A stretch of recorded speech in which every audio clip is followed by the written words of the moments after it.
Hey guys, Sam here from Technologetics, and today we're going to be looking at the HP 2311F, which is a new 23-inch monitor by HP that is full HD and it is LED backlit. So let's get started.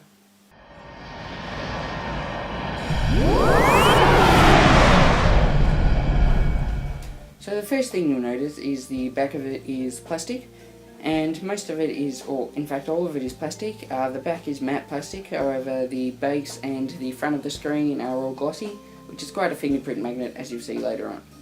It's a very thin monitor. It is only about this thin, and so that's partly due to the LED backlight rather than a traditional backlight. The ports at the back, so there's an input for power, HDMI, DVI and VGA. Unfortunately there is no audio out for HDMI, so if you plug in something that's HDMI you also need to get a way to get the audio out of that too, which won't be through the monitor, which is quite disappointing. And you often find this at similar price points, and even a USB hub, which this doesn't include either. And so the connectivity is lacking, however it makes up for it in display quality. A fault with the HDMI port here is it's sort of indented, and so if I try and plug in an HDMI cord with like a little lip, it won't go in, as you'll see here. It just gets stopped, and so renders that cable useless with this monitor.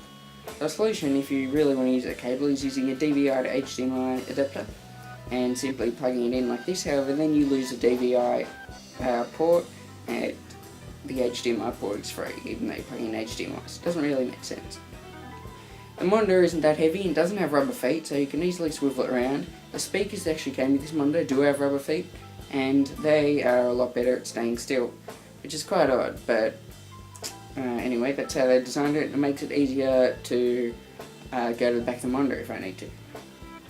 It also tilts, like back and forth, doesn't have any other movement options, however it's good to adjust depending on how high you're sitting, where you want the monitor.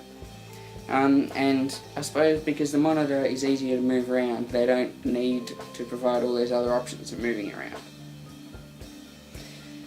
It's quite a fingerprint magnet, as you can see here. I tried to wash it the other day and it's left all these little marks, which I've now rubbed off. But you can really see all the fingerprints from when I've been tilting it and everything. That's due to the glossy. Another thing that's due to the glossy is reflectiveness, and you can see me here and my recording setup.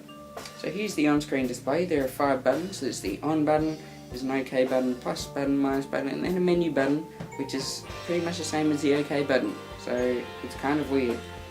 And so when you're not in the proper menu, they all double as opening something. So for instance, one of them changes the color mode, one of them changes the source, and the menu button actually opens the menu. But when you're in the menu, I don't know if to use the menu button or the OK button to enter, but I use a variation that has different effects, which is very confusing, so it's not that intuitive. It's very easy to plus and minus though, but that's quite self-explanatory. You can see me here changing the brightness, and the camera actually compensates for the brightness, so you can't really see much for change. However, if you compare it to the background there, you can see how it changes. There's a whole lot of variety of options. You can change the colour mode, how many Ks there is for the colour. So the best mode is RGB, red, green and blue. However, you can choose other options for watching movies or whatever. However, I find that this thing is fine for my uses. Yeah, so the other ones look really crappy. Don't use them, please. I can adjust the red, green and blue here if I need to. Yeah, so I'll exit this. You can just see the sources. That's a quick way to get into it. You can have DVI, HDMI, VGA, and you can also auto switch between them, which is quite an annoying feature if you're trying to make something work and it keeps auto switching back to HDMI or whatever. So this display is really great. Despite the few flaws that I mentioned, lack of inputs and the HDMI thing, also the colour modes that aren't very good.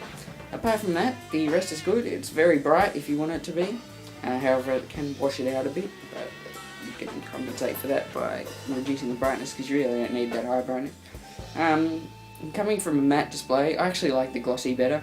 I just I reckon it looks better, and I don't know, it just makes it look more professional. I do like it. I know I pointed out that it's very easy to move, however I do like it how I can move it around to easily get to the back, so I often find myself getting to the back of the monitor for various reasons. And yeah, so the glossiness, if you don't touch your display all that much, the glossiness is easy, like the fingerprint magnetness is easy to live with.